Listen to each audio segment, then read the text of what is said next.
عباده الذين اصطفى أما بعد فأعوذ بالله من الشيطان الرجيم بسم الله الرحمن الرحيم ألف لام ميم ذلك الكتاب لا ريب فيه صدق الله العظيم وقال النبي صلى الله عليه وسلم خيركم من تعلم القرآن وعلمه رواه البخاری۔ میرے محترم معزز علماء کرام اور میرے دوستوں،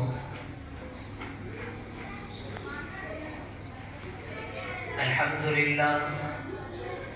آج ہماری اس جامعہ کے اندر بخاری شریف کی تکمیل ہوئی اور اس کے ساتھ ساتھ طلباء کرام نے قرآن کریم کی بھی تکمیل کی ہے۔ اسی مناسبت سے ہم سب یہاں جمع ہیں۔ خصوصی خطاب تو ہمارے شیخ صاحب کریں گے، ان سے قبل چند معلومات آپ کے سامنے پیش کر کے اجازت چاہوں گا۔ دنیا کے اندر مختلف قسم کی کتابیں پائی جاتی ہیں۔ کوئی کتاب سائنس کے بارے میں ہوتی ہے، کوئی کتاب اخلاقیات کے بارے میں ہوتی ہے، کوئی کتاب معاشریات کے بارے میں ہوتی ہے۔ غرض دنیا کے اندر مختلف قسم کی کتابیں مختلف چیزوں کے لیے لکھی گئی ہے، لیکن دنیا کی کسی کتاب کے شروع میں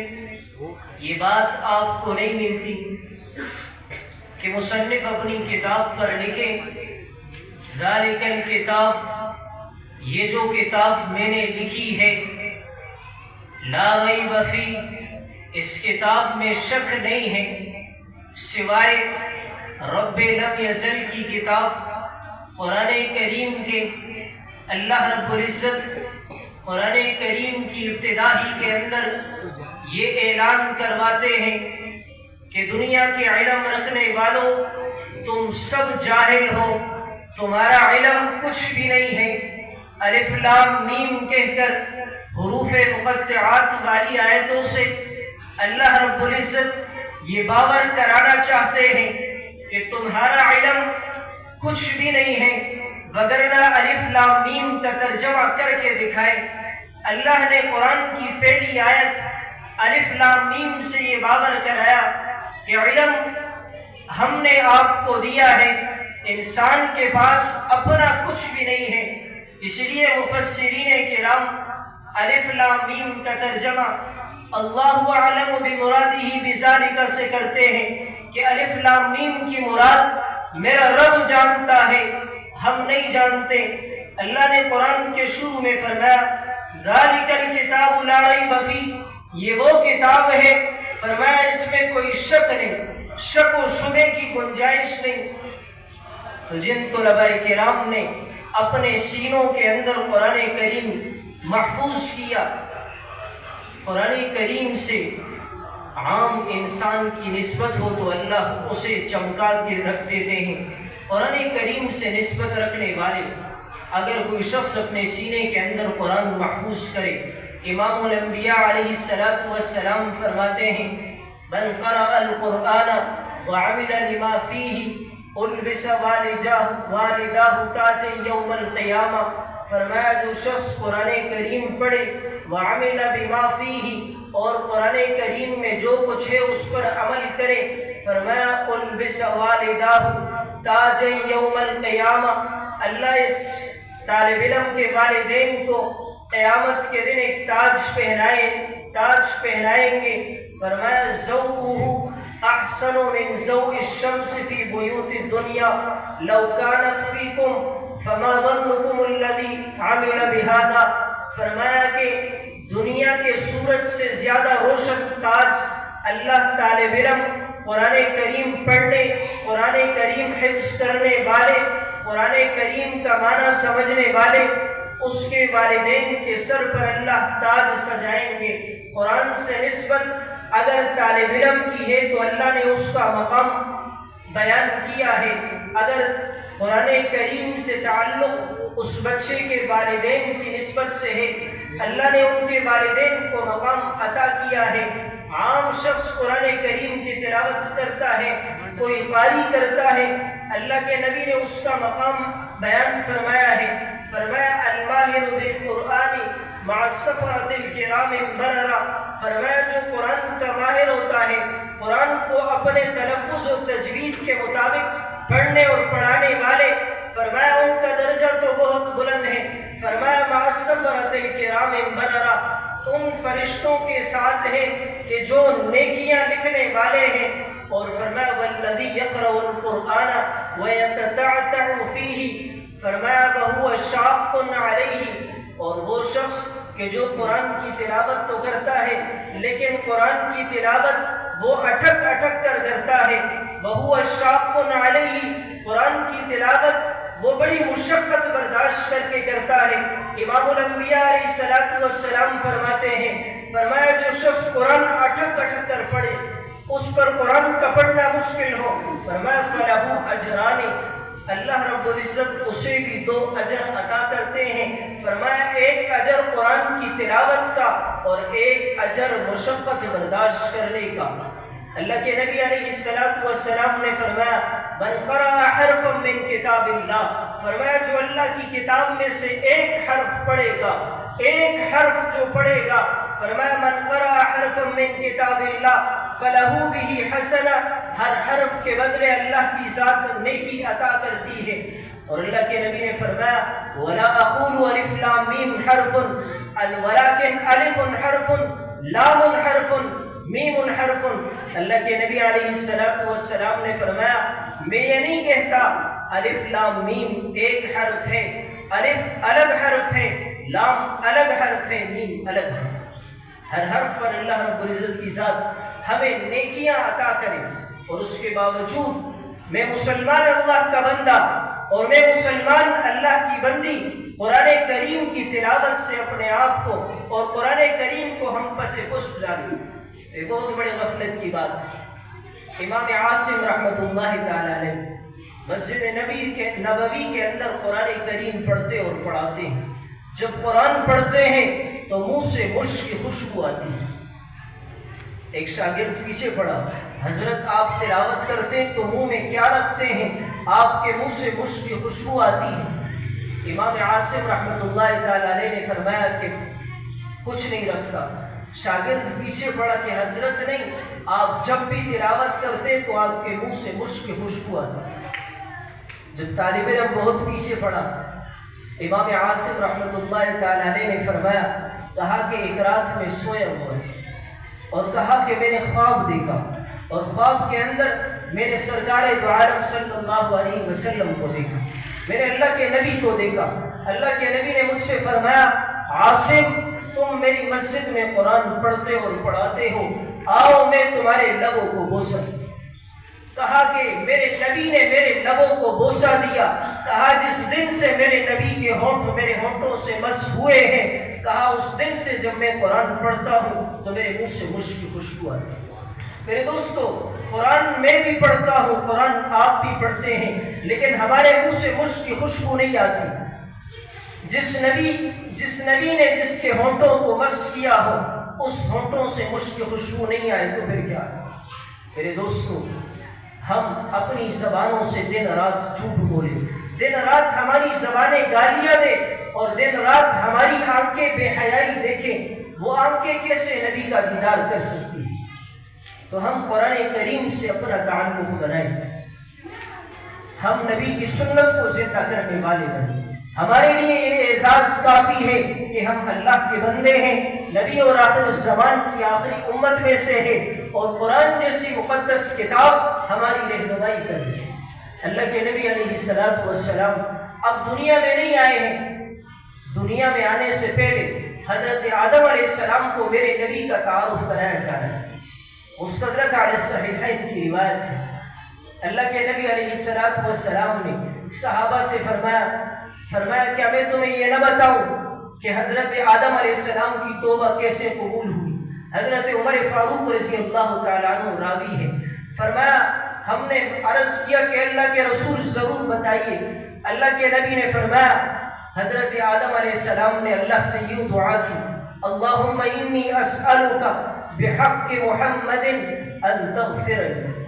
اے اللہ میں تجھ سے محمد صلی اللہ علیہ وسلم کے وسیلے سے سوال کرتا ہوں کہ آپ میرے گناہوں کو بخش۔ فوراً اللہ کی طرف سے حضرت آدم علیہ السلام کے پاس وحی آئی، وَيَا آدَمُ كَيْفَ عَرَفْتَ مُحَمَّدًا وَلَمْ أَخْلُقْهُ، اے آدم تو محمد کو کیسے جانتا ہے؟ فرمایا وَلَمْ أَخْلُقْهُ، جب کہ میں نے حضرت پیغمبر صلی اللہ علیہ وسلم کو ابھی پیدا ہی نہیں کی۔ حضرت آدم علیہ السلام نے پھر وہ پورا واقعہ بتایا، فرمایا لما خلقتنی، فرمایا جب آپ نے مجھے پیدا کیا، ونفخت فی روحی، اور کہا کہ جب آپ نے مجھ میں روح ڈالی، فرفعت رأسی، کہا میں نے اپنا سر اٹھایا، فرأیت علی قوامع العرش مکتوبا، کہا کہ میں نے عرش کے سامنے تختی پر یہ لکھا ہوا پایا، لا الہ الا اللہ محمد الرسول اللہ، کہا کہ جب میں نے یہ کلمہ دیکھا، فعرفت ان هذا الخلق احب الی، کہا کہ اس دن سے میں نے یہ بات جان لی کہ یہ جس کا نام آپ کی نام کے ساتھ ملا ہوا ہے، کہا یہ آپ کے ہاں بڑا محبوب ہے۔ حضرت اللہ تعالیٰ نے حضرت آدم علیہ السلام سے فرمایا قد غفرت لك وَيَا آدَمُ وَلَوْلَا خَلَقْتُكَ لَوْلَا خَلَقْتُ مُحَمَّدًا لَمَا خَلَقْتُ، کہا کہ اے آدم میں نے تیرے گناہوں کو بخش دیا ہے، اگر میں محمد کو پیدا نہ کرتا تو تجھے بھی پیدا نہ کرتا۔ ہم اس نبی کی امت میں سے ہیں جو نبی میری امت کے لیے ساری رات روئے۔ طائف کے میدان میں میرے نبی نے پتھر کھائے، ساری رات میرے نبی رو رہے کہ اللہ میں اس وقت تک راضی نہیں ہوں گا جب تک میرا ایک امتی بھی جہنم کی آگ میں۔ اللہ کے نبی علیہ السلام تشریف فرما ہے، صحابہ کی مجلس سے اللہ کے نبی نے ایک تمنا کا اظہار کیا، ایک دلی خواہش کا اظہار کیا، فرمایا متی القا احبابی، میں اپنے دوستوں سے کب ملوں گا، میں اپنے محبوب لوگوں سے کب ملوں گا۔ صحابہ پریشان ہوئے، فرمایا السنا احبابی، کیا ہم آپ کے دوست نہیں ہیں، کیا ہم آپ سے محبت کرنے والے نہیں ہیں؟ اللہ کے نبی نے فرمایا انتم اصحابی، تم میرے صحابہ کرام ہو، وانتم اصحاری، فرمایا تم سے میرے دامادی رشتے بھی ہیں، لیکن فرمایا تمہارے بعد کچھ لوگ آئیں گے تمہارے بعد، کہا وہ یہ تمنا کریں گے کہ ہم سے ہماری جان لے لو، ہم سے ہماری عزت اور آبرو لے لو، ہم سے ہمارا مال لے لو، ہم سے ہماری سب کچھ لے لو، لیکن ہمیں صرف اور صرف نبی اور آخر الزمان صلی اللہ علیہ وسلم کا دیدار ہو جائے، ہم اپنی آنکھوں سے اپنے نبی کو دیکھ سکیں۔ کہا وہ یہ صرف یہی تمنا کریں گے۔ میرے نبی نے فرمایا کہ میری تمنا ہے، میں چاہتا ہوں کہ میں ان لوگوں سے ملوں۔ آج یہ وہی امت ہے کہ جس سے ملنے کے بارے میں میرے نبی نے تمنا کا اظہار کیا تھا، خواہش کا اظہار کیا تھا، لیکن آج اس امت نے اس نبی کے تمام سنت طریقوں کو ذبح کر دیا۔ آج ہم اعزاز کی بات یہودیت اور نصرانیت اور ان کے کلچر کو اپنے لیے اعزاز سمجھتے ہیں، مسلمان ہونے کو فخر کی بات نہیں سمجھتے۔ مسلمان ہونا یہ فخر کی بات ہے، ایک بچی کا قرآن کریم حفظ کر دینا یہ فخر کی بات ہے، عالم دین بننا یہ فخر کی بات ہے۔ آج میرے معاشرے نے فلمی اسٹاروں کو اور ٹک ٹاک اور یوٹیوب والوں کو بڑا بنا کر دنیا کے سامنے پیش کیا تاکہ دنیا آنے والے نسلوں کو بتا سکے کہ جو فلمی اسٹار ہو اس کی عزت ہے، جو حافظ قرآن ہو، جو مسلح امامت کرنے والا ہو اس کی عزت کو بالکل گٹا کے رکھ دو۔ تو یاد رکھیں ہم پیغمبر صلی اللہ علیہ وسلم کی امت میں سے ہیں، اللہ کے بندے ہیں، ہمارے لیے یہ اعزاز کافی ہے۔ نبی اور آخر الزمان کی امت میں سے ہے، یہ اعزاز کافی ہے۔ قرآن جیسی مقدس کتاب ہماری رہنمائی کر رہی ہے، ہمارے لیے یہ اعزازات کافی ہیں، دیگر اعزازات کی ہمیں ضرورت نہیں۔ تو میرے دوستو، عرض کرنے کا مقصد یہ ہے کہ ہم اپنی زندگیوں کے اندر قرآن کریم کی تلاوت کریں۔ ہم روزانہ یہ معمول بنائیں کہ روزانہ قرآن کریم کا کچھ حصہ تلاوت کریں۔ ہمارے پاس اگر وقت نہیں ہے، ایک سپارہ آدھا سپارہ تلاوت نہیں کر سکتے، ہماری مصروفیت بہت زیادہ ہے، اللہ کی کتاب قرآن کریم کو ہم وقت نہیں دے سکتے، تو ہم میں سے ہر شخص اتنا ضرور کر سکتا ہے کہ رات کو سونے سے پہلے قرآن کریم کی صرف ایک آیت تلاوت کرے، ایک آیت قرآن کریم کی تلاوت کرے۔ اسی طرح آہستہ آہستہ ہماری یہ قرآن کریم ایک نئی دن مکمل ہو جائے تو ہم قرآن کریم کی تلاوت کریں۔ اور چونکہ ہمارا یہ بیان خواتین بھی سن رہے تو ایک آخری حدیث ذکر کر کے اجازت چاہوں گا۔ اللہ کے نبی نے فرمایا کہ جو خاتون 5 وقت کی نماز پابندی سے پڑھی، وصامت شہرہا، رمضان المبارک کے روزے رکھے، فرمایا وحصنت فرجہا، اپنی شرمگاہ کی حفاظت کرے، اور فرمایا واطاعت بعلہا، اور اپنے شوہر کی اطاعت کرے۔ فرمایا جس خاتون کے اندر یہ 4 صفات ہوں، 5 وقت کی نماز پابندی سے پڑھی، رمضان المبارک کے روزے رکھے، اپنی شرمگاہ اور اپنی عزت کی حفاظت کرے، واطاعت بعلہا،